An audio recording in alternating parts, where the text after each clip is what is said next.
That was your King of the Hill traffic and weather report. Now it's time to get started with the first hour of the Saturday special. Jack Stein. MZ, how are you, sir? What a pleasant surprise to see your smiling face. Actually, I haven't looked at it yet. I just hear your voice. Now I'm looking at, it is sort of smiling because you're laughing. Jack Stein, may I ask you a personal question? You may. Do you like to go fishing? I haven't done it since I was a young boy. So you don't know, but did you remember liking it then? I got horribly nauseous. And because it was on a boat or something? It was on a boat. Oh. Yeah. I got horribly nauseous and I didn't catch anything. And all the other Boy Scouts made fun of me because they all caught fish and I didn't catch anything. Poor Jack Stein. Yeah. Yeah, sort of reminds me of me. Although I didn't get sick. I used to go to the end of the pier every day, especially in daylight savings time with my dad, to just fish off the pier. Because, and it was fun. And even when his mother, my grandmother from New York, was visiting, she would come down and watch us catch shiners and throw them back. Oh, okay. Yeah, that was sort of fun. But that is not my favorite kind of fishing because I don't like going out on a boat either because there's a good chance that I'm going to throw up. And I don't know anybody who likes throwing up. I don't know. No. Yeah. No. But there is a kind of fishing I do like to engage in. What kind of fishing is that? Fishing for compliments. Ah. Yeah. Ah. And I'm hoping people will call in with some compliments because so I could be rewarded for my fishing efforts today. Can I start you off with one? Sure. You are very color coordinated today. Oh. Red shirt, yellow hat with the red logo, the red KSCO logo. Yeah. You look like kind of like a Bob the Builder kind of you're just very well coordinated in your outfit. Yeah, but don't get too close to my sweats. I didn't see the sweatpants. You're wearing sweatpants. Yeah. All right. Because they're so. When you get old, it's nicer. It's easier to wear sweatpants. Yeah. Because they're much more comfortable. I agree. I got into the habit. Do you want to hear an irrelevant story? I do. Okay. I got into the habit of wearing sweatpants. When was it? It was in right after I got the radio. Before I got the radio station, 2 or 3 years. But it was 1988, right? And I started having bouts with what turned out to be diverticulitis. I was lucky it wasn't, colon cancer or something like that. But I was full of pain, and I would go through these sessions every 6 months or so. And so I couldn't, it was really hard to wear normal pants and belts and stuff. So I got into the habit of wearing frumpy, pants, what do you call them? Sweatpants. Sweatpants, yeah, like MC Hammer pants. Okay. And so, because they're nice and comfortable. And they recommended that that I have an operation to have my part of my whole sigmoid colon removed. Wow. And back then, I said, geez, what do I do? So I asked my medical doctor brother, what would he do? He says, ask yourself this question. Have you suffered enough to go under the knife and, go through all that? Take that risk, because things happen with, they leave the people make mistakes and the bodies on the table being operated on literally become bodies as a result of the mistake. And I didn't want to be one of those people. But the doctor, who was very, very conservative, who only recommended, surgery as an absolute last resort, he recommended it.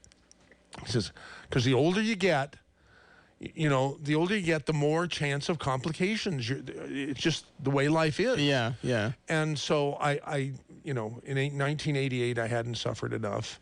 By 1990, I hadn't suffered enough. And I was having these episodes like every 6 months or so where I'd have to take these Flagyl and Cipro and really high broad spectrum, antibiotics. But by 1992, December, I had enough. Wow. And so I went under the knife, and they took out my, like 13 inches. Wow. I even have a video of it. I have a video. No, I wasn't filming it. I was asleep. But I asked my brother, I said, would you, because you're a doctor, and the surgeon would probably let you into the surgery room, and the surgeon did. He was a great surgeon, by the way. His name is Bob Allen. And we've had him on a time or two. He tells the greatest proctologist jokes. You know, it was fantastic. How did we get off on that? Oh, we're talking about how I learned to wear frumpy old man, sweatpants instead of, yeah. And if I get, like if it's black tie, you'll see me in jeans that are nice and clean and belt and everything. All right. So if anybody wants to compliment KSCO or me in particular, 479-1080, we appreciate that very much. But we are going to have a discussion of because we've been on a roll lately. I mean, I have never gotten so many compliments. Well, back in the 90s I did. Back when the Saturday special theme was always a controversial issue facing the community or the country or whatever. And we would always have competent and articulate spokespeople, on all sides of that. And I would sit in the middle and be Mr. Neutral Moderator. Well, they were great Saturday specials, and I was very proud of them. But it got to be harder and harder to get people to show up. Dave is nodding his head. I guess you find that to be the case too, Dave, huh? Yeah, it is. It is harder and harder to get people to show up. And you do way more than I ever did. You do 5 times what I did, and more than that, because your show is 3 hours, 5 days a week. My show, the Saturday special, has only been 2 hours, 1 time a week on Saturdays. So anyhow, you know what I'm saying. I do. We sort of got away from that, but in the last few weeks, we've been getting a lot of compliments about the topics that we've chosen on the Saturday special. And then I realized I like compliments and I want more of them. Right. You know, I don't want them if they're not deserved. Right. But we certainly want compliments, and we do not want complaints. If you have a complaint, call another radio station. We're not interested. But anyhow, here you are, and what do you have today in the Dave Cave? Well, today, MZ, we are out of Tangy Tangerine. So if that's something that you're looking for, you might as well save the trip. We're out of Tangy Tangerine. We can always place an order for you. They'll have it delivered to your house. But we are out of that here at the radio station. What I do have, though, that I want to talk about today, or just remind people of, is the Oxybody. Do you remember this stuff, Oxybody? I remember that's for people who care about the importance of having extra oxygen in their lives. Extra oxygen in their blood, yes. So people who have trouble getting oxygen in their blood for one reason or the other. I don't want to name any, diseases or anything, but there are some things that prevent you from getting adequate amounts of oxygen in your blood, leaving you tired, leaving you maybe not able to perform so well, kind of weak feeling. And, all that stuff. You need oxygen. Oxygen is very important to our bodies, MC. And there's plenty of it in this Oxybody. Well, let me see here. It says that one teaspoon. Here it is. Take 1 2 ounces. 1 ounce contains the equivalent of 25 drops of food-grade hydrogen peroxide delivered from a combination of magnesium peroxide and pure ano. Oh shoot. There you have it. There you go. It's got good stuff in there. It's got more. There's no question. It'll put more oxygen in your blood. That's Oxybody. Yeah. Don't ask questions. Just buy the product and take it. Don't ask questions, right? Right. That's our motto around here. Right. I'll be out there till 2 MZ out in the Dave Cave. Oh, good. Now, and I do still have catalogs. If you want to take a catalog home and place an order from home, I have catalogs. And the gear is unbelievable. I forgot about that. Yes. Yeah, the gear. We need to start a KSCO gear club. Mm-hmm. In order to be a charter member of it, you have to buy some KSCO gear. Oh, now, I like but that. It's a hell of a deal because we sell it below cost, but we make it up in volume. Right. So, well, I got KSCO. I don't have any KSCO jackets out there right now. All I have, or sweatshirts. All I have right now is Flight 1080 T-shirts and sweatshirts. But I have some KSCO T-shirts and sweatshirts coming in. I was thinking. I got hats. I was thinking that they are so sharp looking, and you have to be an intelligent person to even be a KSCO listener, right? Sure. That's always been the case. So why shouldn't these proud, intelligent KSCO listeners display their pride by having KSCO gear? And I think we should set a New Year's resolution, 6 weeks early, 5 weeks early, whatever it is. I think it's 6 weeks from the new year, that we need to promote the hell out of KSCO gear because it's a badge of honor. It is. And, when you wear it and you see somebody else wearing it, it lets you know that they're like-minded. They're for free thought. They don't like being pigeonholed. They like to exchange ideas. They're not afraid to enter the arena of ideas and thought exchange. That's what you see when you see somebody wearing KSCO gear. And so I was thinking that's never been a major push of KSCO. And that's crazy. I mean, if it wasn't for you, it probably wouldn't have even happened because it's so obvious. That's what every radio station does. They have coffee cups, they have bumper stickers, they have hats, they have T-shirts. And the only reason we have that is because of you, Dave Michaels, because you took the initiative. And we love that. We really appreciate that. And I think that the more we talk about that and promote it, the more people will realize that, hey, these things are soon to be collector's items. Well, someday and whatever you pay for them now, I think there's a strong possibility that they'll be worth a lot more in the future. What do you think? Well, MZ, I think that if you really stop to think about KSCO and what it means to the community, I think that it is a very valuable station, and I don't know, it's not going to be around forever. And I think that when people look back and they have these shirts, they have these things, they're going to think, man, that was a great time in Santa Cruz.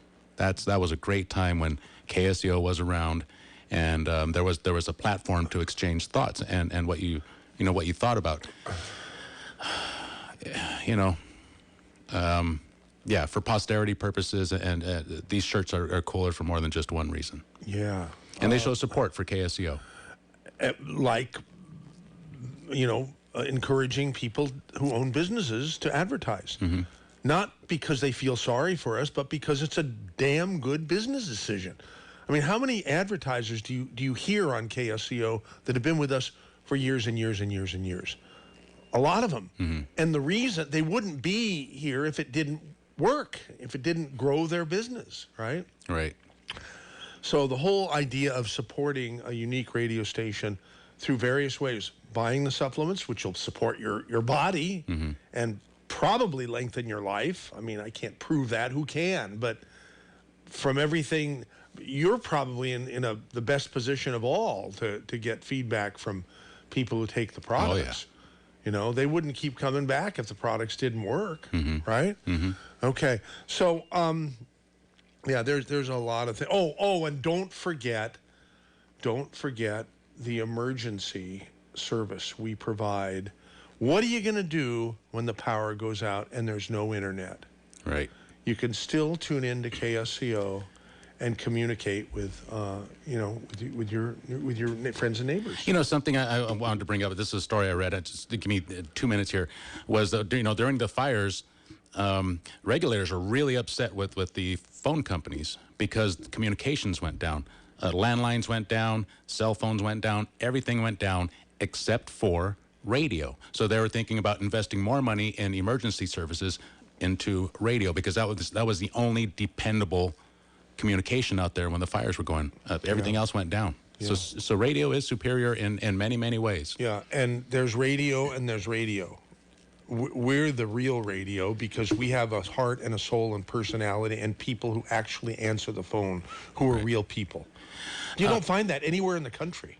You really don't. Before I get out of here, MZ, can I just mention one more time? We said this before, but I want to remind business owners that we're always looking to work with business owners in Monterey County, Santa Clara County, San Benito County, Hollister, Gilroy, Monterey, King City, Gonzales. We're looking for distributors.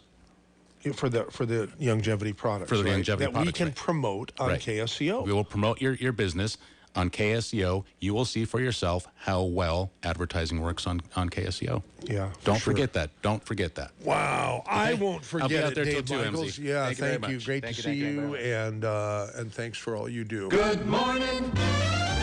A brighter day is here. Good morning. may we bring you cheer. We've got time, we've got tunes, we've got time, tunes, and temperature. Get up and go, it's today, you know, on KSCO Radio.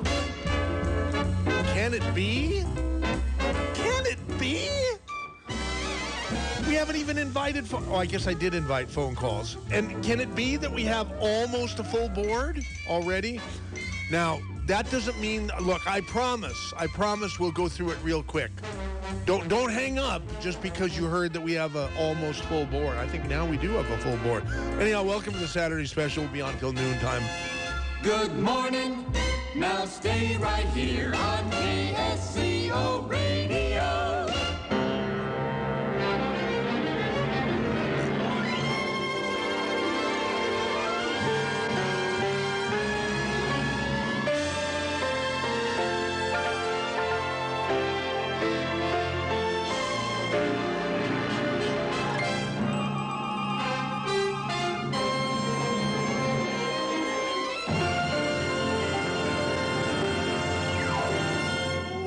Welcome to the KSCO Compliment Saturday special. I like this. Yeah, you do?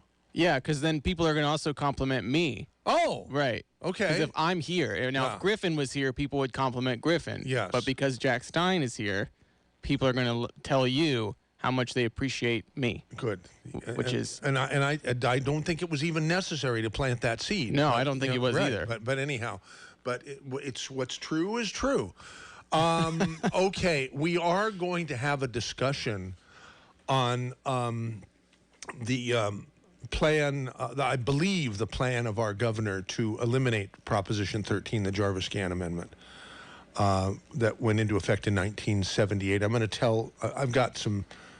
Everybody's got a personal story about that. Yeah. My personal story is particularly interesting, I think, even though I'm obviously biased. But depending upon how many compliments we get, we'll do it. If we get fewer compliments, then we'll get into that topic sooner. And if we get continuous compliments, we won't get into that topic at all today, because I prefer compliments to a discussion of the Jarvis-Gann Amendment and how it's probably going to go away pretty soon. I think that today will be a show of 100% compliments. I think that the people are just going to keep calling and complimenting. That I wouldn't mind that one bit. Right. Would you? No, not at all. Yeah. And you have to be a good call screener because because you have to screen out the. Can you tell if someone's shucking and jiving and they're calling to give a compliment, but then they get on and they make a terrible insult? I would say I'm batting probably about 700 at this point. 700, I would say. That's not good enough, Jack. Okay. It needs to be better. Okay. I'll try. I would Strive. say 7 out of 10 phone calls I do pretty good. Occasionally someone will change their name and sneak in. And it's okay even if that happens, because we have the audio condom. Yeah, we do. I have a button for it, and you do too. Yep. See, either one of us. Yeah. You're the one who gets to the quickest gets a prize. I like this game. What is the prize? I've got some Rebound FX that I've been drinking, which is and that gives you your energy to run your 15 miles a day. I love it. It's forget about Gatorade, forget about Powerade. It's Rebound FX all the way. Yeah, for sure. Okay, great. Let's go to our first phone call. Joe in Salinas about KSCO. Hi, Joe. Dr. Zwerling, is that you? Oh, I know your voice. How are you, Joe? Dr. Zwerling, I heard your talk there at the beginning. What were the symptoms that you suffered? Because I am symptomatic myself now. Pain in the lower left quadrant, just a lot of pain in the abdomen.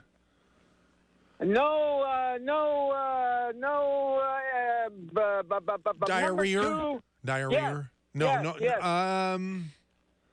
No, not really. I don't remember that. It just pain. It was and no urgent urge to do number one? No. Okay. Number one. Wait a minute. Which is number one? Number one is peeing. Number one is the one that's pointing up in front of you. Right. That's peeing, right, Jack? Number one is We peeing. don't say that on the radio. No, we can say Yeah, it. It's you okay. can say that. Yeah, but don't say what. Don't the word that starts with S and ends with T and has an HI in the middle. Don't say that word. but what is number one? I always thought it was peeing, and that number two was the solid waste. Well, but mine has not been solid. Mine has been very. Okay. Mine has been well, listen. very. I loose. we- Loose stools. It's what it's called here in the business. Stools. We sit on stools. Hey, you know what? Your mother's book. Yes. I had bought your mother's book long time ago, and it was on the shelf with all the other good books that I bought. And then I had to get rid of stuff, so I put everything in cardboard box and donated it. Then I went back to that store, and I saw that book, and I'm going to buy it back. You bought it back? Oh, how cool. That's great. I bought it back, and I read the first 40 pages, and it is great. We still have something like 18 cases of the books, and I'm telling you, those that make the best gifts you can think. Just buy a case of the books. You get it for 50% off or something like that. Yeah. Buy in case quantity or something like that. And of course, the signed ones are going to cost you a bunch of money. They're also hardcover that books. book They're not is, flimsy books. Right. Just the part that I've read is the answer, the mindset of how to correct or analyze the problems we have in our state government. Your mother's analysis was spot on, and it was common sense, and it was great. And that's only the first 40 pages. Thank you, Joe. Appreciate the kind words. Hey, and all the best to you. And send me an email if you want some advice about what happened to me. So, okay, because it was all. Thank you, Doctor. Thank you. Okay, you take care. There goes Joe and Salinas. Here comes Rory in Watsonville. Hey. Hi, Rory. Yes, and I mistook Jack for Griffin. I got all thrown off. So anyway, we like Worse Jack, things have but like happened Griffin. in this world. Yes. Yeah. So hey, quickly, 1989 October earthquake.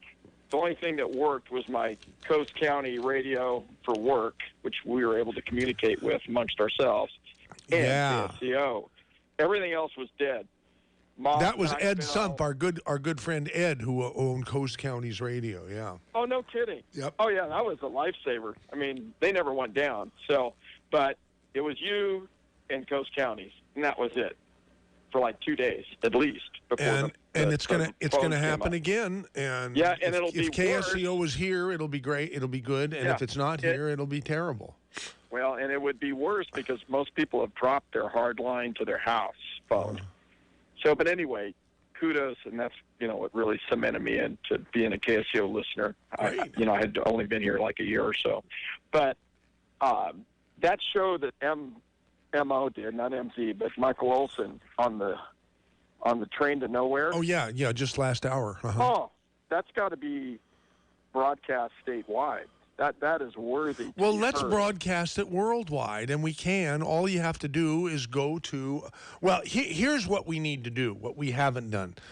I'm sort of getting into stuff that makes the staff cringe here, but podcasting has become more important than broadcasting because it's practiced by way more people, I think. Yep, it's just growing. And the reason is because if you have good content, people will find their way to it. It will go viral, I think is the term.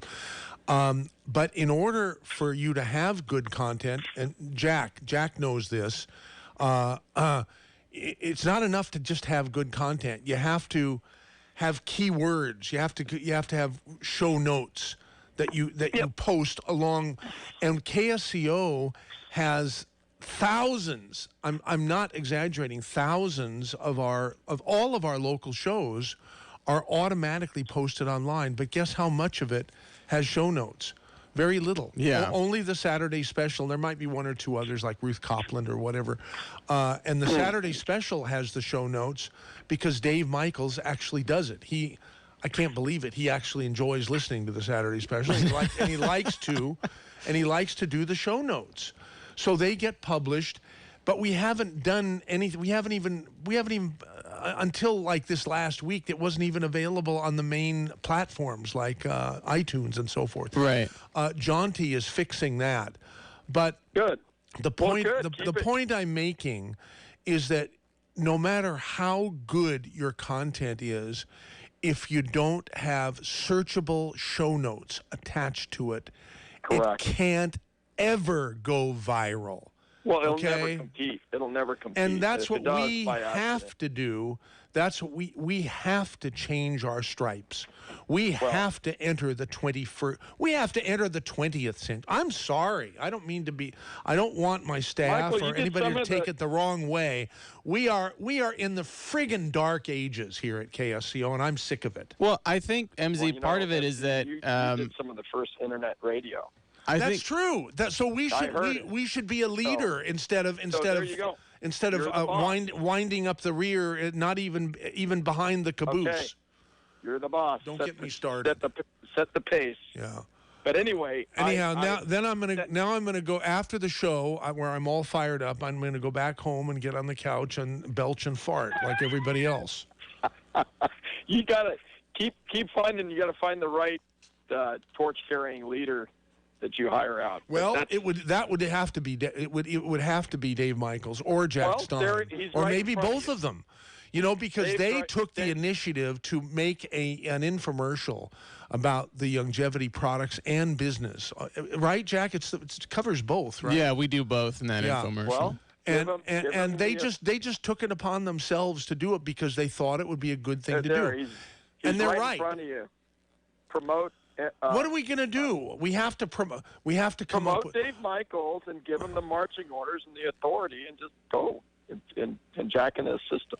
You got your team right in front of you. Okay, one other thing. I told my brother to listen in. He's down in the L.A. area to the thing on the train to nowhere. Yeah. And he responded, can we voters use an initiative to send the low-speed diesel train from nowhere to oblivion as the whole project's final destination?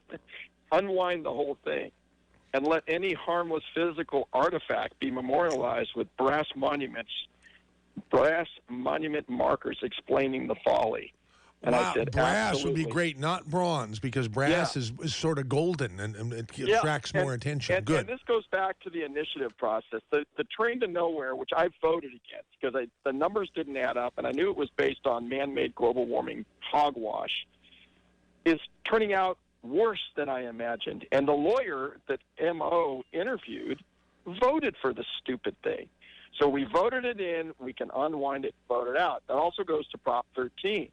Prop 13 was voted in 1978. That was a long time ago. People have forgotten why it was voted in. I'm going to explain it to people. I know. Because And what I was the there. state's going to do, they're going to go after commercial property first and say, oh, look at these big landowners, Tenneco and Bank of America, blah, blah, blah. And they get an unfair tax advantage and blah, blah, blah. And then the average person doesn't understand. Well, yeah, those big companies getting an unfair tax advantage. Get rid of that Prop 13 on commercial property. And then they're going to turn around and they go, where do they go to a brick and mortar place, and they're going to pay higher prices because their taxes are going up on the landlord. It's true. However, I have to say, no, I'm not going to say it because Anyway. I want to have a discussion first. Okay. Yeah, no, that's fine. But I want to say something so badly. It's exploding out of my pores. Why don't you just say it? Oozing out. And every property owner and right-minded citizen in the state of California should be part of the Howard Jarvis group, because the battle is brewing, and it's going to be a fight. So anyway, I had a fight with Billy Graff here at the radio station this week. He said he gets very emotional, and he said there is no way Prop 13 is ever going to be disbanded, overturned. Because it was a California constitutional amendment. And that was put through by the voters in 1978, and it Correct. would to change it would require a vote of voters. the people, and Yep. it would have to be at 66 2/3%, a 2/3 majority, and he doesn't believe that that's going to happen. And I took issue with him. I think that some of the millennials who think it's very, very unfair that the house they bought, whether they can afford it or not, whether they work for Google or Apple or whatever, or Facebook, or not, they have a similar house next door pays $1,200 a year, and they pay $42,000 a year. Yeah, but they have no idea. They weren't even alive when it was passed, and they'll if they vote against themselves on do it, and they're property owners, they'll have a bitter pill to swallow in due time. And I will listen with much interest to your guests.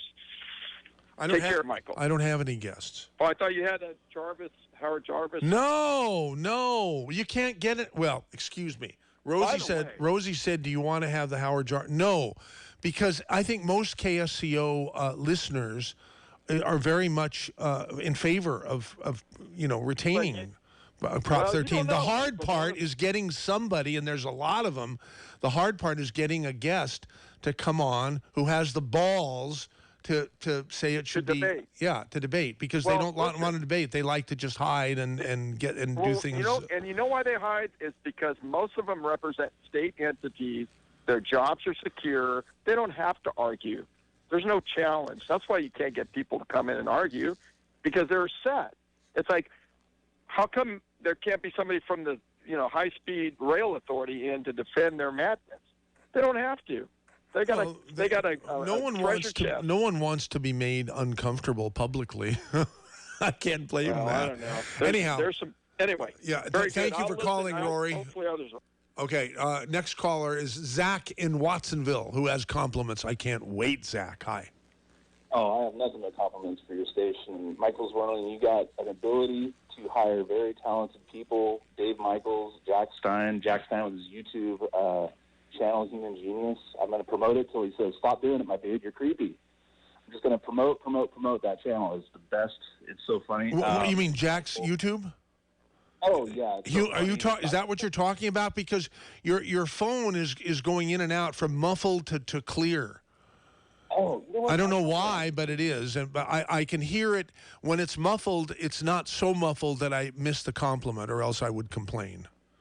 I'm so sorry. I need to get a new cell phone. Charlie Friedman, I call his show. He told me, get a new cell phone, and I haven't done it yet because I'm a little bit cash strapped. Well, it's okay. Now it's good again here, but it goes good. Yeah, but here, just keep talking. Even if as long as it's complimentary, we'll sort of live with the muffledness. Yeah, I said I'll promote Jack Stein's YouTube channel till he says, my dude, stop doing it. You're being creepy. Don't promote my channel, man. You're getting weird. But you don't really mean that, do you, Jack? Because don't you want your YouTube channel promoted? Yeah, my YouTube channel is called Human Genius, and people can check it out, and it's hilarious. I take clips from KSCO, and I edit them together. Yeah, Jack Stein, that question. Oh, I see. Well, that's pretty cool.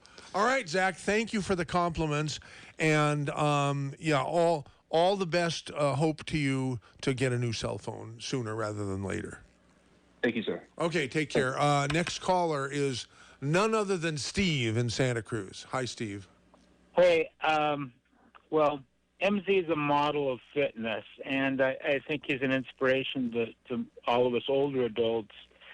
But he won't live forever, unfortunately. So I think the lineage has to go to like Rory took the air out of my sails. It's got to go to Jack Stein and Dave Michaels. They've got to be perpetuity to carry on the KSCO banner for the future of mankind. We lost KGO radio. It self-destructed. We saw that model already. So KSCO can learn from that experience. And we didn't have to learn from that experience. Those idiots should have learned from us, Yeah, so I jumped from 30 years with KGO, a dedicated caller, to KSCO, and so before they self-destructed, as you said, which was, I think it was December 1st, 2011, if I'm not mistaken, where they fired all their good hosts, hoping to save money, which they did. Yeah. But they got rid of all their ratings at the same time. I think we've got way higher ratings than KGO. I don't know. I don't know. That's just what I believe. But are you saying, Steve, that before that you didn't listen to KSCO because KGO gave you no reason to stray from their dial position? Not a whit. KSCO never touched my dial. I was a KGO magnet. I knew many of the talk show hosts personally, like Michael Savage. I talked to him many times personally. Talk to him, but got advice from him. There's people out there that were very important to me in my life. And when that place blew up, I had nowhere to go. I had no home, and I found KSCO. I found MZ. I found Jack Stein, Dave Michaels. And the future of humanity rests on your shoulders. So I hope it will flow through to people like Jack Stein that have the energy and the courage to continue on. He's like a superhero, and we need him. God. Jack, can you handle this? I mean, you've got if you really are a superhero, you'll be able to take these strong public compliments and still be able to get out the door, with your big head. I just have such low self-esteem that the compliments, although they rest for about 30 seconds, And after that I just feel bad. As long as you will the station, to those guys will all be okay. And, just keep doing what you're doing. Okay. All righty. Well, duly noted. Thank you, Steve in Santa Cruz. Here comes Sean in Live Oak with some, and I'm getting nervous because there's only one other caller. Does that mean we've run out of compliments? You just haven't given out the number. 479-1080. Thank you, Jack Stein. 479-1080 in area code 831. By the way, it's not illegal to compliment us via email if for some reason you don't want to use the phone. mz@ksco.com if you want to compliment us email-ly. Okay, who's on now? Oh, Sean in Live Oak. Hey, Sean. Hi there. Hey. And I wanted to compliment you on your program last Saturday and its topic. And I did call in and comment. And I think that if you could, I don't know if you got any of the emails that I sent you on the other people that have touched that subject, like Peter Bogosian and James Lindsay. I would think that if you could get those guys on, it would be interesting. They did that. They took the grievance studies that are taught in colleges and wrote peer-reviewed papers that got through and were absolutely absurd and proved that these subjects have no validity. Oh. And these are, you mean as a guest? Yeah. Yeah. And I think they would really compliment to that guest that you had last week. Oh. Okay, yeah, Dr. John Ellis, who talked about brainwashing and and what's the word? What's that word? Education, indoctrination. Yeah. Indoctrination in higher education, which is what it's just about all about now. That's not an outrageous statement. That's a true statement. Just like there's no such thing as journalism anymore. Everything is an agenda. Everything that is broadcast or podcast or is designed to make you sign on to some political agenda. And I think it really sucks. I really do. It's such a shame. But anyhow, hey, thank you for calling, Sean in Live Oak. Appreciate it. Hey, Nick in Royal Oaks, KSCO gear. What about it? Well, did I hear KSCO beer was in Steinlager? Not beer, gear with Gear. Oh, okay. Out on my portable, it really did sound like beer. And I was wondering how you got your license. We don't have a license for beer. To sell beer. Okay, there's a difference between Jarvis and 13, isn't there? No. Okay. It's one and the same. What? Jeez. I mean, I know of two properties this year that are, one has left Prop 13, and the other is in the process of leaving Prop 13. Give it time, and it's going to dwindle. I mean, the biggest error was probably letting them transfer it. Right. How cool. So I mean, I had some relatives, my mom's relatives, that really took advantage of it in the wrong way. Okay, well, there is Prop 60 where if you are moved, it's only good within the same county. Now, I heard there was a move afoot to make it reciprocal in counties all over California, but I'm not sure what the status of that is. I do know that some counties are reciprocal, but definitely if you want to downsize, and you want to sell your property, and you downsize into something that you sell, that you purchase for less money than what you were paid for your more expensive property that you're downsizing from, and you're at least 55 years old, then you can invoke Prop 60, which enables you to move your low Prop 13 protected tax basis to your new property. And that's really cool. You know? There again, it's dwindling in numbers year by year anyway. People are selling. Yeah, you're right. You're right, but not so much. So here's what happens: when people die and they they leave their property to their heirs. It's my understanding that the property is not reassessed, especially if the heirs are it's parent to child or even child to parent. I'm not sure about the rest. Maybe somebody else who's listening can call in with that information. When somebody dies and in their will they leave some real property to somebody who isn't, just a friend, someone who did nice things for them, and say, hey, I want you to have my house. Is the property reassessed and brought up to the current value? I don't know about that, and that would be a wonderful question. 479-1080. Anyhow, Nick, thank you for calling. Here's Sally in Pacific Grove about the best host.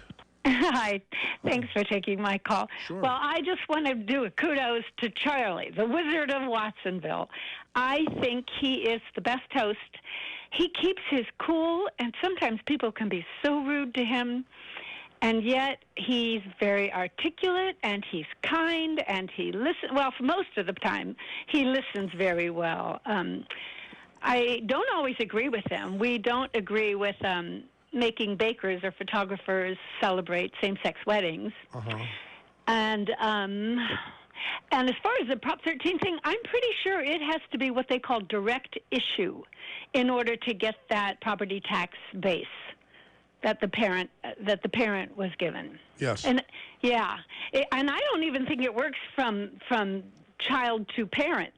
Only from the parents to the children. Yes, it does. It does work both ways? I know that from personal experience. Oh, okay. Yeah. Okay, I did not realize Just that. child to parent or parent to child, but not brother to sister or brother to brother or sister to sister. Right. But it'll also go, in my case, hopefully my house will go to my daughter, and then my daughter will, when she gets really old and wills it, will will it to my grandson. Because she's the only daughter I have, and he's the only grandchild I have. Uh-huh. So Okay. I sure hope they keep it because my daughter has a good job and she works hard, but she does not necessarily make a lot of money. Yeah. And she couldn't pay $10,000 a year in taxes and still have a life. Wow. So, yeah, it's true. I have to tell you, though, one other thing I have really noticed, lots of houses in my town going up for sale. And the three people I know just recently from my church they take the money and leave. They're moving back east to non-income states. Uh-huh. And non-income tax state, like Nevada or and like Florida. Texas and Florida, right? Yeah. And I think, does North Carolina have an income tax? I'm not sure. I'm not sure either, because two of them are moving to North Carolina. They're all going to be... My advice, if anybody's interested, is, and I don't mean to sound insensitive, but I've heard over the years many people were just disgusted with the high cost of living here and the fact that you can get 10 times for your house what you have to get for someplace else. And they did that, and they sold out. And they didn't like living in the other place, and they wanted to come back. And they could come back, but they have to come back as renters. So my advice to people who really want to leave California, which is turning into more of a cesspool state every day, in my opinion. It is. And sadly, but it's true. But still, I think it's the best cesspool that I know of.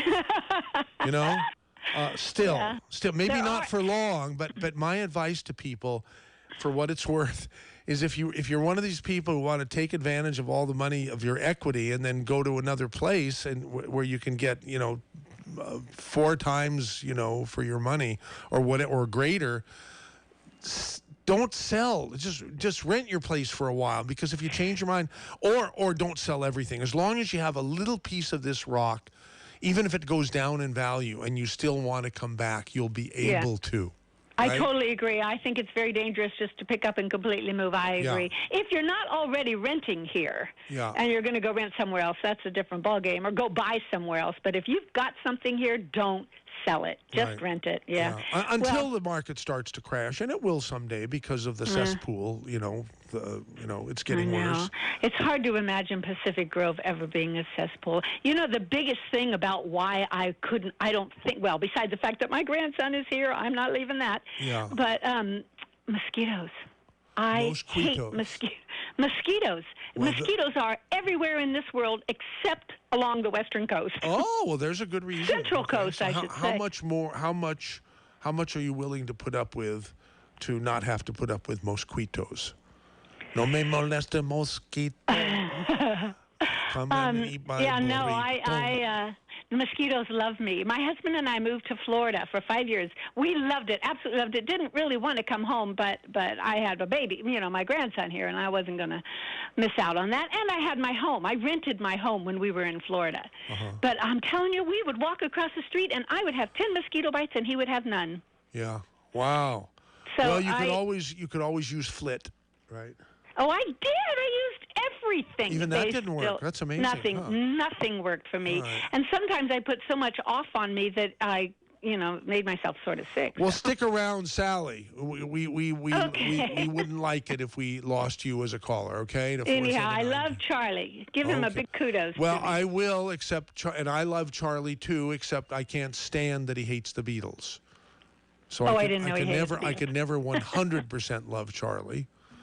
Unless he decides that he loves the Beatles. Okay, thank you. Or at least likes them. Right. You're welcome. Bye-bye. Take care. Here is, Daniel in San Jose. Hi, Daniel in San Jose. You have some compliments for us? I also received a property through Prop 13. Yeah. And I had to get, an inspection or... a determination of the value at the time my last parent died. And that was only for the purpose of when I sell it to determine capital gain. Right. And then Santa Clara County, they kept sending me reassessment notices every year, but it was basically they're raising the property tax $100 a year. And so my taxes went from $1,500 for the year to 2000 and 2000. It's probably due to a partial tax that either the voters or maybe the legislator or the local, government agencies or political bodies like city councils, boards of supervisors, et cetera, have the right to add. Because I don't think it's something that you call a tax can be added without a vote of the people, or maybe maybe not to the people. God, I should do some real research here before I shoot my mouth off without a guest who knows what they're talking about. Anyhow, thanks for calling. Appreciate your call. I liked Jack Stein's description of your hat. Oh. I tried to find it on the KSCO website, and I couldn't. I'm shopping for a hat now. Well, come on down. Dave Michaels has lots of really nice ones. He really does in the Dave Cave. Okay? Thank you. All right. You take care. Have a good one. Let's see. Oh, my God. It's Lori Butterworth in person. Hi, Lori. How are you? I'm good. How are you, MZ? Good. Haven't talked to you in a long time, but... I know. Too long. But, I was driving along, getting in my car, and I heard that you were talking about compliments for the station. Is that right?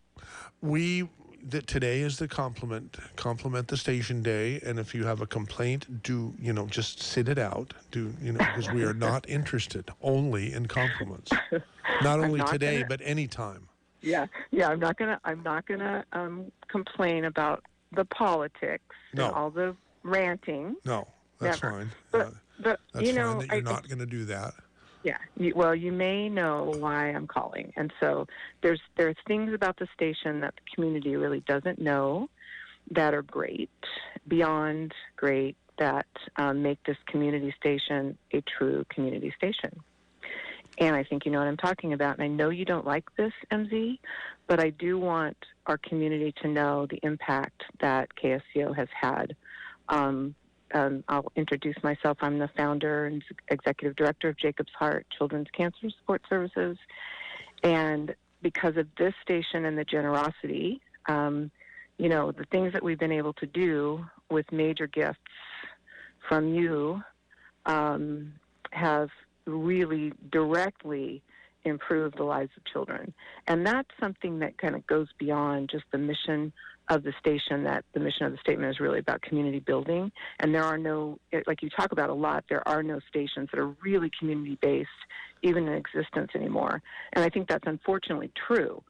And we are very fortunate here in our community to have a station like KSCO that will invest. And do you mind if I kind of list some of the things we've been able to do because of you? I know you hate this, but you Jacob's Heart is one of, if not my favorite nonprofit to support, because what you guys do is, I'm not a parent, but I know how I would feel if I was a parent who was told your child has cancer.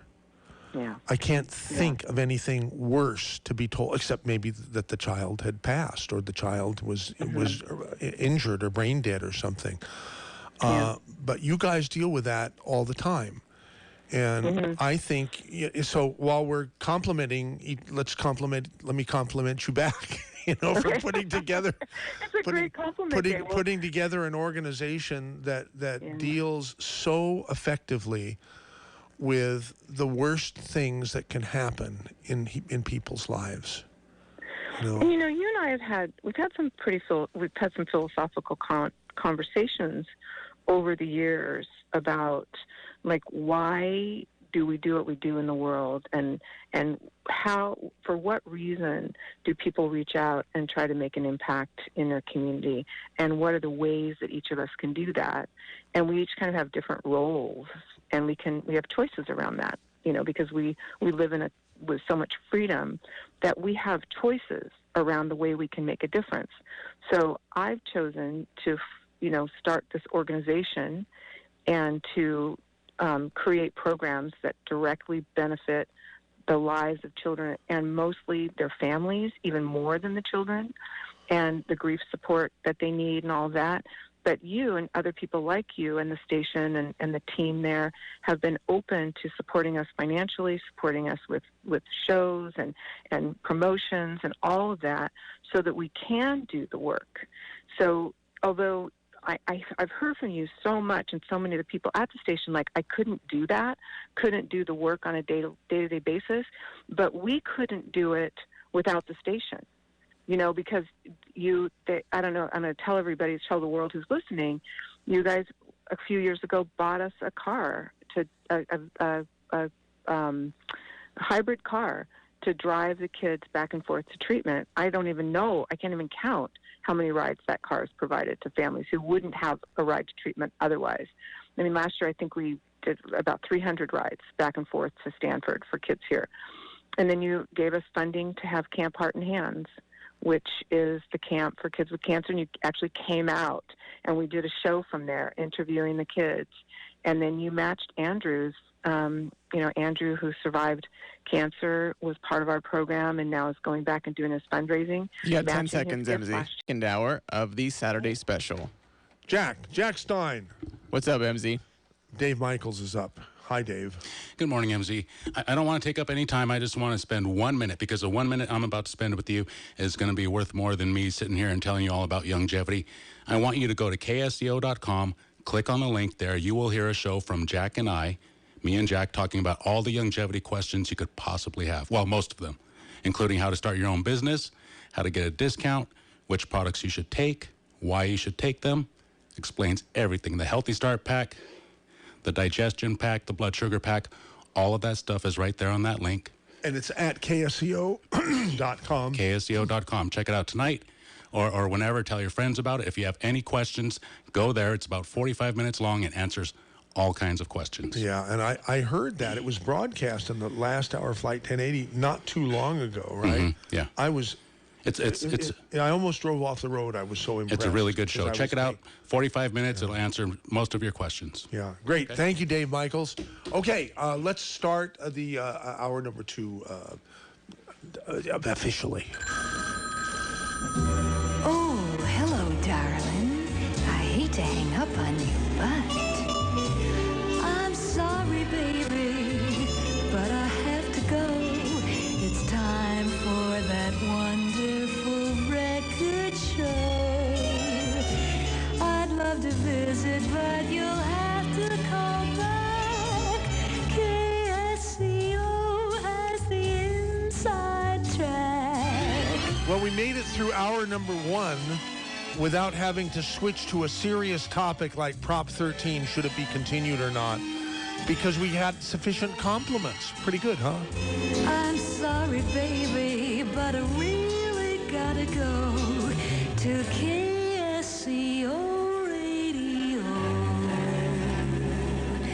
Bye. But I've got to be honest. Something terrible happened. What happened? Well, the alligator got us at the top. You warned me 5 seconds. But I did. They didn't hear. You were just between you and me, right? Or did you? That wasn't on the air. That went on the air. I said, yeah. Oh, it was on 10 the air. seconds. Yeah. Oh, I thought that was just private between you, from you to me. I mean, I could do that, but I wanted Lori to hear it too. But then I realized that the callers can't hear me because I'm not on that. Somehow it didn't register because Lori didn't know what happened. She thought she had been cut off. Yeah. Because I might have cut her off because she was complimenting me too much or something. Right. You know. But anyhow, let's finish that up right now because the fact of the matter is, I mean, I love compliments, and you know, if Lori wants to stay on for the whole hour and compliment me, that's to hell with everyone else because nobody compliments like Lori. Go ahead, Lori. You're. Well, and it was, and then when the news hit and we were cut off, and then the conversation was cut off, and then we talked offline. What people didn't hear on the radio when they were listening to the news was you saying to me, this is another part of the philosophical conversations we have, is you're complimenting the station on our philanthropy. Does that negate the philanthropy? Does that, because it's being complimented because someone's highlighting something, a good thing that you've done, does that take away from that good thing? And that's an interesting question. I don't think so.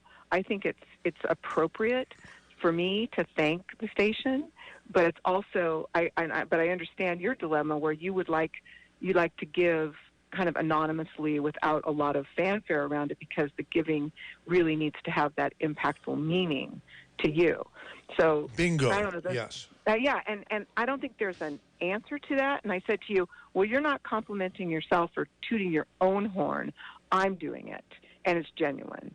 So that's. But that's one of the things I do want to say about the station that a lot of people don't understand is that the station invests in community and with organizations like Jacob's Heart, and it's deeply appreciated. And in the midst of all of that, what's also interesting in my role in my life is so many of my friends, they just can't even believe that I even speak to you, MZ. They're like, how can you talk to that guy? He's a Trump supporter. Don't you hear him? It's just that. And I'm thinking, no, there are places in life and things that matter more than our political differences. And that is the well-being of our kids. And that's the well-being of community. And if we can come together left, right, center, sideways around that at this station, that's a very, very good thing. But like recoiling from the station and recoiling from you, if I were to do that, we would miss that opportunity to improve the lives of the children in here. So that's what I really want to say, and that's what I want to keep doing on the station and with the station and through like a partnership and caring for the community and caring for our children, especially the children with cancer. Wow. Thank you, Lori. Thank you. Thank you. Really appreciate your words yeah, and right. what you do. Thank you. Okay. Take care. Have a good one. You too. Bye. Bye-bye. Wendell in Reno, California. Yeah. Hi, Wendell. I want to praise the station. I want to praise Lori. What a wonderful compliment she gave to you. Talk louder, because it's where I've got you potted all the way up, and you're still not very loud. I want to praise Lori. Okay, good. for what No, you just we got said. that. Yeah. And I want to praise your station, and I want to praise you. You kept an open mind all these years to a lot of things. And I've had the pleasure of knowing you personally. And also, I think your team is fantastic. So everybody, we have an amazing team, and many of whom have been with us since day one. You know, on January 31st next, you know, what is that, 2 months from now, we're going to celebrate our 29th anniversary of having purchased KSCO and, you know, run it this way. So, pretty cool. You've done a commendable job, and I think Santa Cruz is lucky to have KSCO. But I want to say one last thing, and I'll let you go. You know, I moved to Reno 6 months ago. Yeah. And I have so much praise for this town. It's got lots of really good, well-paying jobs that are open to people, and it's got a fantastic view of the Sierras. I look out my window right now. The Sierras are all covered with a blanket of white, and it's such a beautiful sight. And the other thing is, you know, it's really a wonderful community. The people are fantastic that I've met here, and I think it's really got a lot over California. I probably shouldn't say that because, you know, we're growing so fast here, but this is my second time moving to Nevada. And wait a minute, I knew that you moved to the Tahoe area. Did you move back to California and then go back to Reno? Yes. Wow, yes. I didn't know that. Yeah. Well, I've been going here and going there. But I think my decision to live in Reno was a really good one. And I love Tahoe, but it's just too cold all the time. And I'm not able to do a lot of the things anymore, like skiing and stuff. So you remember you told me one time you were really bored up there? Yeah. And that started to kind of get to me too. So, but down here in Reno, there's so much to do you can't even keep up with it. Right. They got so many things going on. Yep. I think there are more and more people moving to Reno, and the real estate prices are going up as a result. And they're still, but by comparison to California prices, it's like dirt cheap still. You know. It's still it's really good, and the weather's nice. I thought it was going to be too warm here. That hasn't been the case. And I thought it was going to be too windy, and that hasn't been the case. Wow. So I've got nothing but praise. And I think Nevada is a wonderful state, and a lot of good people living here. And a lot of them are California expatriates like yourself, huh? That's really true. The majority of people that are flocking here are coming from California now. So, but, you know, everywhere's growing, and but I don't miss much about California. I do miss the ocean. I miss smelling the ocean and being next to the ocean. But other than that, maybe the redwoods, but that's it. Right. And, of course, the campus. I used to go up to the campus quite a bit. I think you worked there, right? Weren't you employed there for some years? 20 years. Wow. Yeah. All right. And hey, well, happy to hear that you've landed in a great place and everything is going well for you, Wendell. Yeah, you have to come visit me. I will. I love Reno myself. There's tons of things to do. And you still have my phone number? I sure do. You know, I won't give it out. It ends in 52. You know, it was actually a different phone number than I had. So call me and we'll set up a meeting, and I can tell you how to find my place. Okay, sounds good to me. All right, Wendell. Okay. Thank you. There goes Wendell in Reno. Wow. Hey, that means. Do you know what that means, Jack Stein? Tell me. It means there's no other callers. No. So that means we can launch into that discussion of Prop 13, or we can, I don't know, if we plan it sufficiently ahead, because the idea came upon us on Thursday, which was only 2 days ago. Yeah. Right?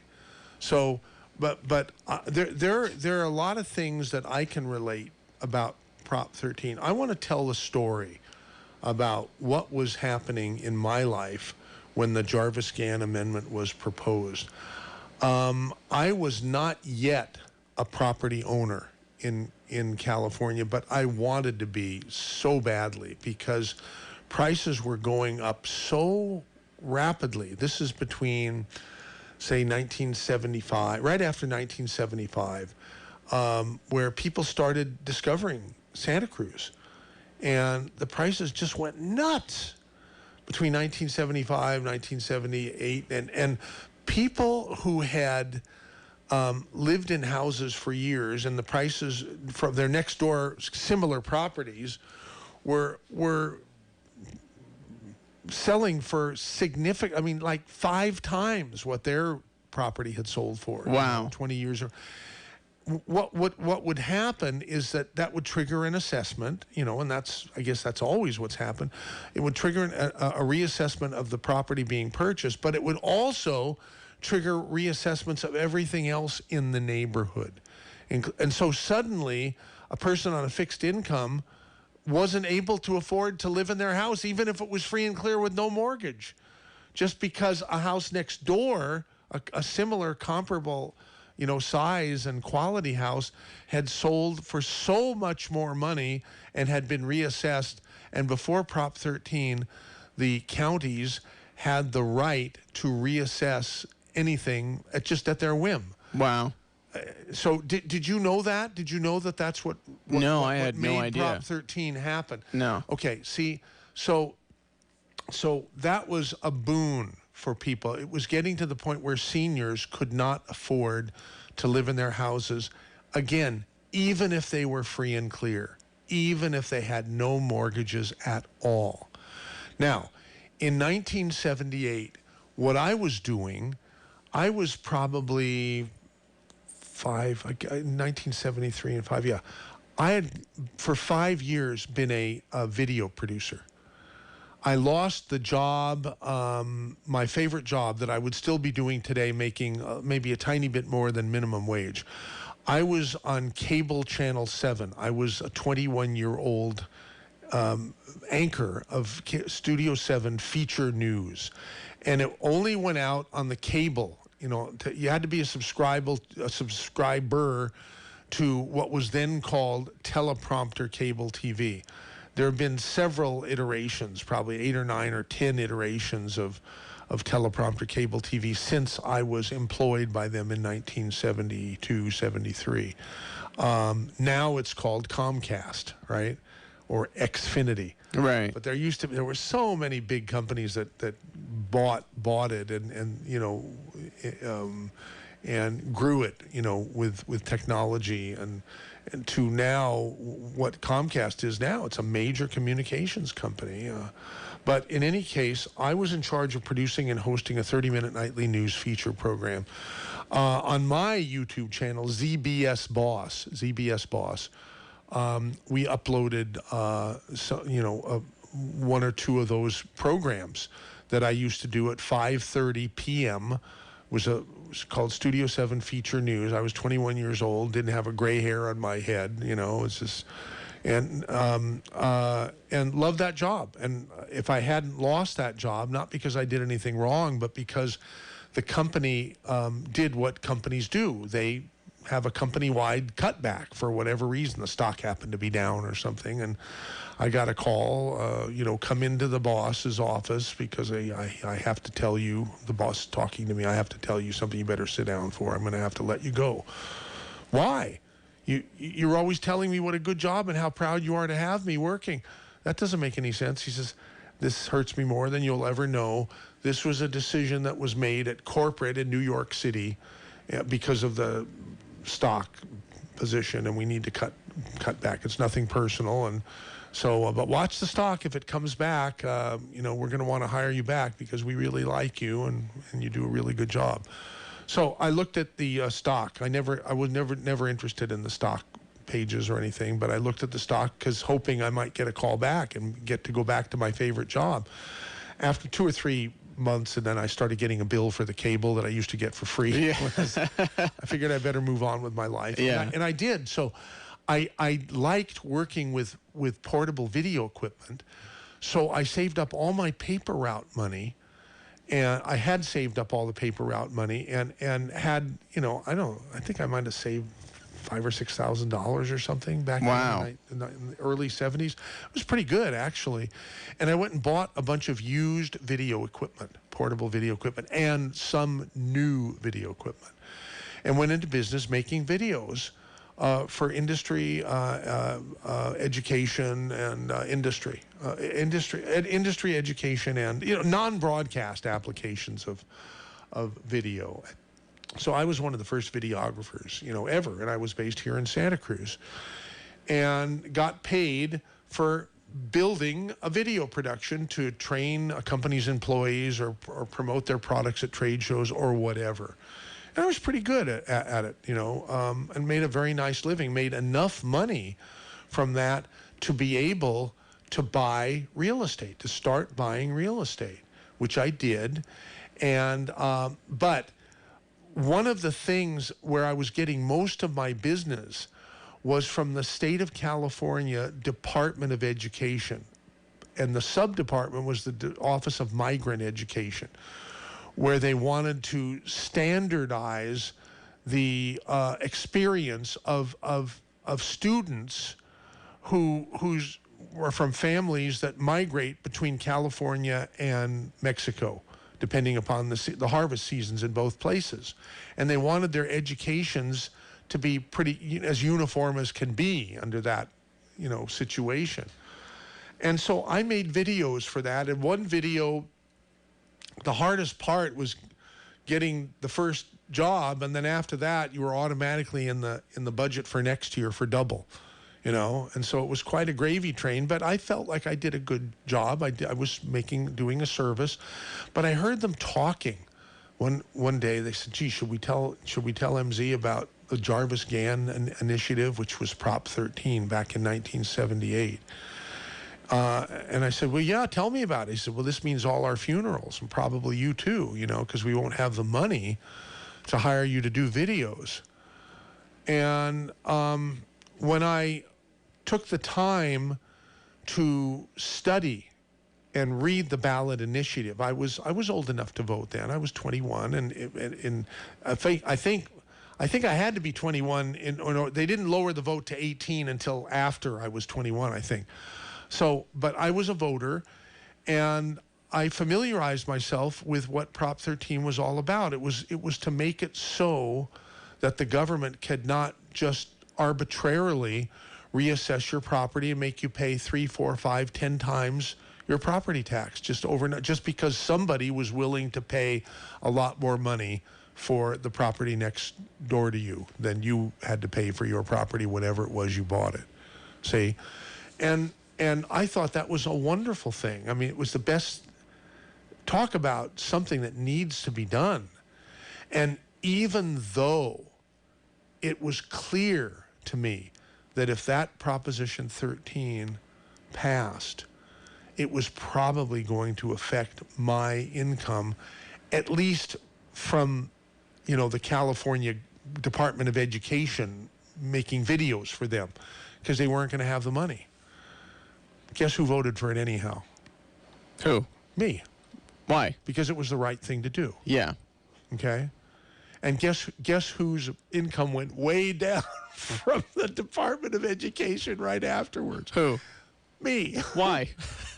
Because they were right. They wouldn't have the money that they had, to hire people like me. Yeah. But you know what? Somehow I found a way, and I did other things. I went to Seagate, right, which is right here in our backyard, and said, "Hey, let me do a video for you guys about, how to make disk drives and save and not have a lot of waste in the process." Mm-hmm. So that's what I did. I did a whole bunch of nice videos, and some of them are posted on the YouTube channel, and those that aren't probably should be. In any case, that's my story about Prop 13, and I think it's just a wonderful thing, and it blows me away that it hasn't somehow, from some tax-loving liberal judge hasn't been struck down. But I guess you can't strike down a California constitutional amendment. I guess that's the only reason. Because lots of other things like Prop 187, you know, about services to illegals and stuff like that, all of those were passed handily by the electorate. But so many of those things, it seems like everything but Prop 13 has been struck down by a judge who likes to legislate from the bench. Well, if it does pass, I think that you could take some, maybe some comfort in the idea that if it does get stricken down, the state will likely get sued, and then it will kind of be in this weird limbo for several years until they figure out, you know, what the legality of it is. Well, what I said, I don't know if you remember, but I guess Rory was a caller.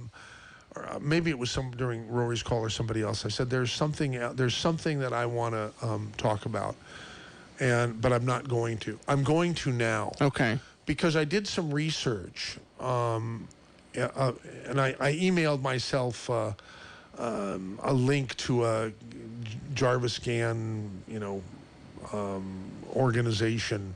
They have a list of all the pending legislation that's good, that they support and that they, oppose. And I guess I can, if the compliments are finished, I could bring those up. Okay. I can bring some of those up. But let me just say, first of all,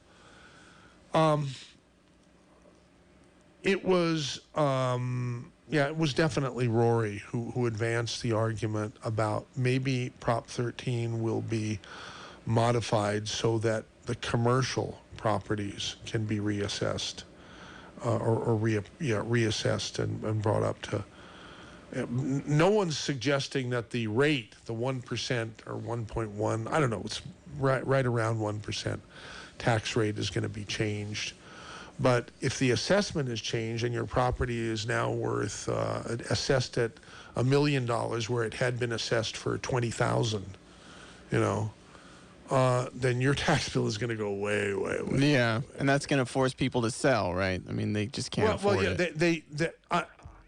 I don't think that anybody, not even the brain dead people who are running this state, and the brain dead people who are trying to topple the greatest president of all time, the guy who arrived just before the country was flushed down the toilet, in my opinion.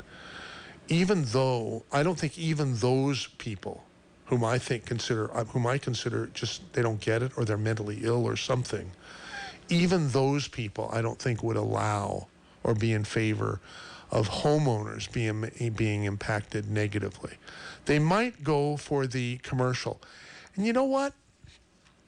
I don't mean to come across like a closet liberal or coming out of the closet or something. I think I could live with that. I think I could live with the commercial reassessments. On the other hand, what Rory brought up, the fallout for that is that a lot of companies might just say screw it and leave, which they would have the right to do. So I don't know. I mean, I've been a person who typically is not in favor of new taxes, but when they talked about a sugar tax, that some municipalities like San Francisco have actually adopted, it's something I think I could live with, because sugar is very, very bad for people.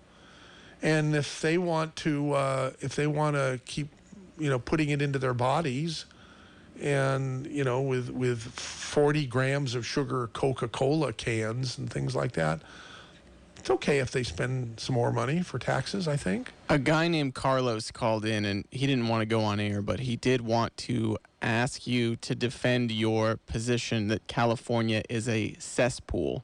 When you said that earlier, he said that he didn't want to go on air because he wouldn't be able to whatever. He just said, I just want to ask him. I just think that the people, Do I want to get into that? I guess it's a fair question because I did say it was a cesspool, and I wasn't strong enough. I think it's a major cesspool. Yeah. I think it's getting worse and worse and worse and worse. And I'd like to do something to stop that and to reverse it. And maybe what I'm doing by using inflammatory language like that on the talk radio station is going to have just the reverse effect. I don't know. I just think it's really, really sad what's happened to our state that I was born and raised in and grew up in. Okay, why do I call it a cesspool? Because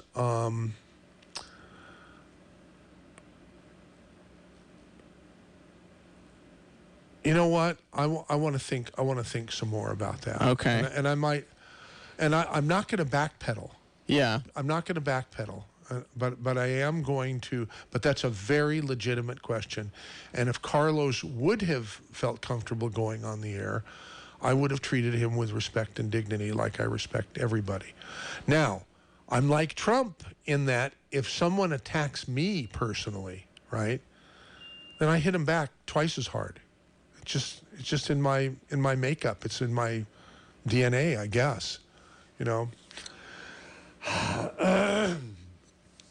Why did I say California is a cesspool? Because it is an embarrassment and people are leaving. And it's gotten to be too expensive. Way too expensive. And part of the reason it's way too expensive in Santa Cruz County is because of the progressive thinking that made the D word a four-letter word. What's the D word? Development. Oh, yeah. Okay, and this goes back. A lot of things happened in 1978.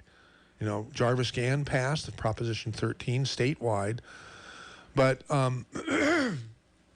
people here in Santa Cruz voted two local initiatives. One was Measure O in the city of Santa Cruz that limited growth artificially. You don't limit growth unless you do it artificially. There's no way to naturally limit it unless a place becomes less desirable. And this place is very, very desirable. Thank God my parents discovered it, you know, in 1947 when Dad was looking for an optometry practice to purchase. And there was one in Santa Cruz, and there was one in Fresno, and there was one in Tulare. They got to Santa Cruz. They didn't even bother to go to Fresno or Tulare. They said, "This is the place we're gonna, you know, set down roots and raise our family and have a good life." Happened to be the weekend that they arrived was the weekend that KSCO was going on the air for the very first time. I've told that story many times, but I just think it's so cool. I say it over and over again. But anyhow, yeah, you know what? We have to do a Saturday special where I do some real prep or an editorial about why I think, you know, California is a cesspool or something like that, and we can make that a whole topic. I don't expect people to necessarily agree with me. I think I would be so bold as to say most listeners to KSCO who are conservative-minded would agree with me that cesspool is not too strong a word to characterize California, all right? And I wouldn't mind being wrong there. But, all right, let's take our next call. Gee, we do have a full board here. Who is this? Yeah, Michael, this is Roy, and I'll be brief. Okay. That's the problem with giving up ground to the state vis-a-vis Prop 13 on the commercial tax, property tax. Yes. It's going to hurt a lot of small business owners because the owners, whether they're wholly owned properties by the small business or there's a landlord, they're going to have to raise rents. Right. It's just and if they're fortunate enough to own their properties, it's going to cost them a lot more for sure. Yeah. Exactly. And conservative estimates that property taxes are going to go up 10 times on people that held their property before Prop 13 was passed. So just to give you an idea, and then they're going to say, wow, okay, well, price of doing business for our tenant just went up. Right. And there's lots and lots of these smaller commercial owners. And the challenge is the state will never be satisfied. They have virtually no opposition. There's hardly anybody in the Senate and the Assembly to oppose them. They have carte blanche with the budget. They can do anything they want. And there's tremendous waste. And I'll give you one brief example. I attended a professional meeting yesterday. Nice young guy, UC Davis grad, entomologist. That means he studies insects. He's given us a talk on one of these invasive pests that came here 4 or 5 years ago called the Bagrata bug. He literally was spending his time putting these insects on asphalt and watching them walk and tracking, doing a very sophisticated tracking of their movements, and they went this far and linear, it was this far, and they got hungry. And I'm thinking, guy, the problem is the bug. Help the grower figure out the best way to knock those suckers out. Yes, understand the life cycle. But there's so much waste, and he's probably making 80, 90K a year. God bless him, he's right out of school, or whatever a guy like that makes. But there's a pension, there's a health plan, the state has no concept. And if the previous show didn't outline that, the train to nowhere, billions of dollars being wasted on a giant boondoggle. I don't want to give the state of California another red cent. Okay, and I makes think sense. we need to. Thank you. There are so many other people. Hey, MZ. Yeah, I know. Carlos is on. That's cool. What you want to tell me. Yeah. So, but I'm taking next. But okay, just let Sam in Watsonville quickly. Is that who's on? Yeah, Sam. Yeah. You're on, Sam. What's up? Thank you. I just wanted to make it quick. My concern with the changes to Prop 13 have to do with farm owners, Big Creek, and companies like that have owned land for a long time. The products that are grown on the land are valuable, but not as valuable as the land itself. And an increase in their taxes could cause more development to take place. Because you may be growing, a pumpkin crop, for instance, but your ground's worth $70,000 an acre. And if your taxes go up, you can no longer afford to grow those pumpkins. Okay. Thank you very much for backing up Rory here. Okay. Next caller is Andres in about California, and we will get to Carlos. I'm very happy he's called here. Go ahead, Andres. Yeah, the best station ever. That's the compliment. And I think there needs to be a moratorium on all new taxes in California. I think that should be put forth as a proposition, and maybe it could spread by county through county. You could have. Can you have a proposition? Can you have a constitutional amendment proposition that rolls back all taxes by X percent? We probably could, but I bet you even if we just wanted to stop introducing new taxes, I bet there would be such an uproar and people would be screaming bloody murder. The teachers, all the unions would say, oh, no, we need more taxes. Just like we got that new gas tax increase for the threat of road maintenance and emergency services. Right. But I think it would be worth trying it, and if not at a state level, then maybe county by county you could have sanctuary counties that would protect the county itself from state enforcement of new taxes. But the guy was saying that kind of a sanctuary county, just the opposite of the. Cool. All right, hey, Andres. Thank you for you're always a good caller, and because you're a thinker.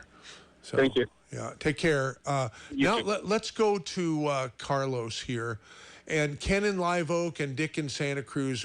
Stay on the line. We promise we'll get to you, but I wanted to make sure I encouraged Carlos to call, and he did. Hey, Carlos, you're on.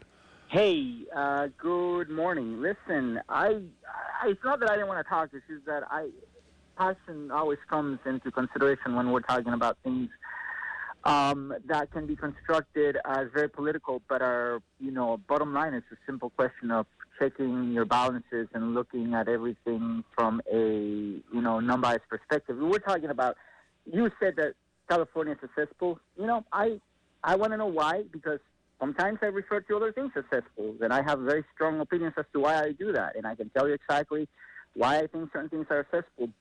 But my problem is you have a very public forum in which you do these things and you say these things, and there's something that you said very clearly shortly thereafter. You were talking to some lady that wanted to move to Florida because she can't take it in Santa Cruz anymore, but then she's talking about mosquitoes.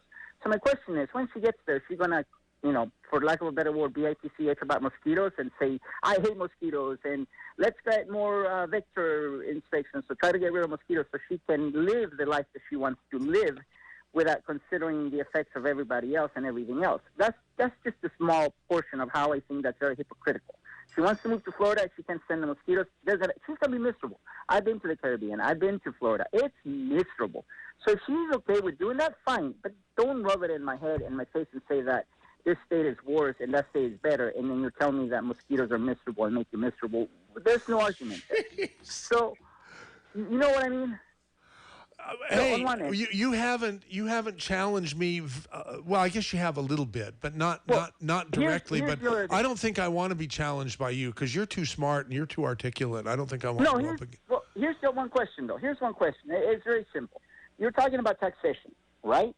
And how Santa Cruz may be a cesspool or went down the drain. Not Santa Cruz. The whole state is what I said. Okay, but remember, and I want you to be very clear on what I'm saying, and I want you to please just like you said earlier, maybe you need to do a little bit of studying before you open your pie hole. You said it yourself. Yeah. Right? So my question is... Carlos is sassy like a lady. No, I know. He's sassy like a woman. Well, here's the problem, though. I have very valid opinions and questions and information here. And you, as a conservative, you just said it, you're diminishing my argument by laughing and saying you're too smart.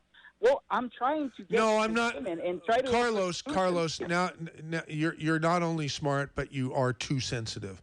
Because I meant that. I meant that as a compliment. I wasn't being facetious. I meant that. I don't think you are. I don't think you are, and I don't take that offensively either. Listen, man, you said about taxation. We just recently had an argument. I live off the West Cliff area. We just had an argument about a development that needs to happen or they want to make happen. And yes, it's going to bring traffic. Yes, it's going to bring a lot of headaches. But it's also going to bring tax money, and it's going to bring tax dollars, and it's going to bring, people that come in and waste and spend money here in Santa Cruz. And a lot of those people, you're talking about liberals, a lot of those people are very near NIMBY, not in my backyard. And that is not a liberal policy, man. That is not how liberals react. You see what I mean? So I understand what you're saying. You're very passionate about your belief, and I respect it. As far as your anchors and the people that are in the radio, the personalities, Charlie is the best. I don't agree with him 98% of the time, but he's very respectful. He listens to people, and when it comes down to you guys as your station as a public service, whenever there's an earthquake, an emergency, fire, or something, you guys are the first people I go to because it's the only people that are going to be talking about the local things. So I respect you, and I admire you against. Not to disparage Charlie. That's not saying a lot, though. You think we're doing a disservice by having Rush on KSCO? I don't think you're having a disservice because this is a free country and people have the right to their opinion. And as much as but they don't have a right to. They don't have a right to be on a commercial radio station. They're granted that right by the trustee or the owner of that station. No, they don't have a right, but they have a freedom, and they are expressing their freedom, and they're able to, and people are paying for their services. Why did you bring up Rush just a minute ago? Why did you bring up Rush? Because what you said to the people that you admire, the people that you respect, and the people that you compare as far as good anchors. Rush is an offensive, despicable, disrespectful, and very, very, very, very he's a hateful person, and he might not be hateful towards everybody. But have you? Okay, hold on for a second. Have you sat down and listened to Rush Limbaugh in the mornings when he describes certain people? And you can have different political opinions to whatever you want, and it's fine for him to believe whatever he wants for people. He's in a public forum. You're a public forum, and you allow it by not confronting or saying anything. You allow him to call people names, disparage them, their whole livelihoods and everything that he says about certain people. I stopped paying attention because I get really frustrated with the fact that nobody confronts him on calling people out offensively. Names, nicknames, really bad puns, And I'm not saying it's not funny. It is funny. I mean, a lot of people laugh. But there's a place where he crosses the line. And if you tell me that you don't see him crossing the line, I don't know how to put it more eloquently than to just listen and tell me if he has supplanted whoever he's talking for whoever you admire. Let's say whoever, Donald Trump, Nunes, whatever. And if he... What happened to Carlos? Oh, wait, Carlos. Wait a minute. No, he's still there. Okay, there we go. Somehow he got put on hold. I didn't do anything, Carlos. I don't know what happened. No, hey, dude, things like that happen. I don't think. But here's the deal. I think I've heard you. You. You've been calling the station on and on. I mean, you're not a super frequent caller, but I've heard you enough to be impressed with your articulateness and the speed with which you fast talking. Yeah, a little fast. Fast talking people are it's impossible. You want to have as many fast talking people as possible on your talk radio station, either as a guest or a host or a caller, because it's impossible for people to fall asleep or nod off when someone is a fast talker. I was worried that he was going to pass out from lack of breath. Well, I just recommend people read, man. Can you hear Jack? Can you hear Jack, Carlos? Barely. You're cutting off. I can hear. No, here. Good. Say it again, Jack. Carlos, I said that I was worried that you were going to pass out because you're talking so fast and throwing out so much stuff. Okay, so Jack, are you worried about me passing out, or are you worried about the content of my argument? Because at one point you need to pay attention to what people are saying, right? I mean, Carlos, I'm going to say that you're totally wrong about everything that you just said. Partially because I don't find Rush to be offensive at all. I listen to a lot of radio. I listen to a lot of podcasts. Rush is probably on the level of offense given to anybody, probably about a 4 out of 10 tops.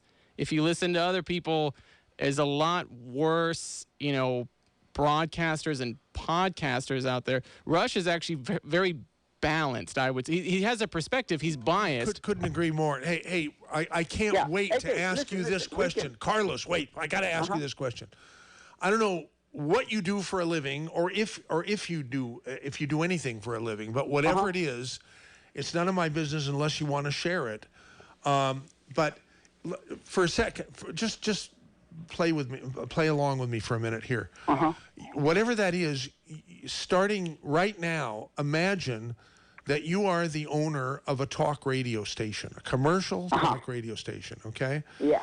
And you had a chance, an opportunity to get a market-exclusive franchise for the Rush Limbaugh show for your commercial talk radio station. Would you get it, or would you reject it? Well, it depends, right? Everything is, when it's put into question, you have to make a concise thought.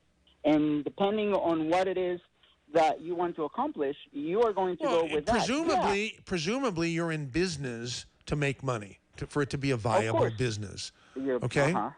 So let's just say that's the purpose for you, too. I guess there are some people who have started talk radio stations to advance an agenda, and they don't give a bleep about making money. I guess. And I don't think you are there to make an agenda. I honestly believe that you are a well-thought-out conservative person with some misguided opinions on certain things. And I say misguided because I don't agree with them, not because they might be misguided. Listen, so I do think that you guys are respectful. I do think that for the most part, when you locally talk to people, because you have those people locally that can come out and, for lack of a better word, confront you or argue with you about certain points, I think that you guys are a little bit more respectful. What I draw the line is with the name calling. And if you're okay with name calling, then you should be okay with name calling on the other end. I'm not saying that that's the right thing to do. All I'm saying, no problem. I'm very consistent. Thank you. Okay. So who in your programming does the same type of name calling and personality and basically attacks on the opposite political, opinion? I'm assuming. I will answer that question. But I'm assuming that if you don't like Rush, you must despise our president. Am I right? Despise is big word because of what it is. Don't care for. No, I don't care for. But let me tell you something though. When you have people on the radio that say that Trump or the president is representing their beliefs and their values, a simple question I have for you is, which values is he representing? The one that I haven't said that. women? All I said is that he came just in the nick of time before the country went down the toilet. You, but I'm talking about everybody. Who came in the nick of time before the country went down the toilet? Trump. So which part of Trump's policies do you like? The one that cages kids? The one that attacks LGBT? The one that diminishes women? The one that No, I don't believe any of that. I reject everything you said. I think he embraces all those things that you said he rejects. Where do you get that? Where do you come off with that? You hear what you want to hear. You don't hear reality. I just put Carlos on hold for a second. Oh. I feel like one of the problems is with someone, and I'll put Carlos back on in a second. One of the problems with someone like Carlos is that he's already kind of made up his mind about it. So he throws out something like puts kids in cages, which is a holdover from Janet Reno. Now, we don't have the time to go into that, right? But there's kind of a, I don't know, like an anger or kind of a passive-aggressive tone that I think is kind of uncomfortable. It's hard to talk to somebody when they're that angry and that kind of passive. Well, I don't mind it, but I was getting a little upset here. Carlos, you're back on. Carlos, I'm here. I want you to be a host on KSCO. You know, I would like to come and talk to you guys. I have my notes, I have my books, I have the books that I've read throughout my education, which is not extensive, but it's there. Yeah. You know? So I have your phone number from the caller ID here. May I call you? Cool. Yeah, you can call me. And listen, man, I'm not here, and you can understand that I'm angry. I can tell you for a fact what the other gentleman said. Of course I'm angry. Of course I'm passionate. My question is, when I ask a question and the answer is given, well, Janet Reno did it, you get more angry. I get more angry. And that's not what I asked. That's not whether Obama was doing it or Janet Reno was doing it. My question is, if you're comfortable with kids in cages, then that's fine. I just want to know, are you comfortable with kids in cages? I'm not comfortable with kids in cages, but I don't believe that. So anyhow, but let's not get into that now. I want to thank you. I want to thank you for calling in. I really want to thank you for calling me out on my cesspool characterization of the state of California, because you've gotten me to stop, and I need to consider. I have to think about that statement that I just put out. I need to think about that and be willing to defend it in an articulate way. Okay? Hey, you want to talk about it? Let me know, and we can sit. Okay, thank you. Take care. Thank you. Good luck. Bye, thanks. Here's Ken in Live Oak about Prop 13. Yeah, I just have 3 points. Some people that don't understand it, they want to get rid of it. When they buy property here now, in the future, they'll benefit from it too when they gain equity and their property value goes up. So like 20 years from now, they're going to be under the same thing that people that own property are now. So they'll benefit as well. And then the landlords are, if they do away with it, then they're going to pass it on to the tenant, or if they're That's a right. business, It's just a stupid idea, and that's why I don't think we're ever going to get somebody who's in favor of getting rid of Prop 13 to appear on KSCO, because it's a stupid idea. And even Rory made me feel stupid that I was starting to cave in about the commercial thing. Anyhow, Gavin Newsom was talking about doing away with it with commercial. I know. Yeah. And then also schools, back when they did it in the beginning, just different schools districts got separate amount of money depending on how much money the county had. And then they equalized it so the whole state got the same amount. But so schools with higher budgets, like in Tahoe, they have snow removal and plowing and stuff that they have to pay for. They lost their budget, and it was equal everywhere. So schools that don't have as high as a budget got the same amount. So Hey, thank you, Ken. We're going to have to do this, a real show where we don't have compliments, all on Prop 13. Appreciate your call. Here's Mike in Aptos. Mike, you're on KSCO. Yeah, good afternoon. I'll make this really quick. Favorite host, Charles. And I'd like to address some of the things Carlos just said, because I was a loyal Democrat for about 35 years, sort of a left-leaning progressive, and then I red pilled.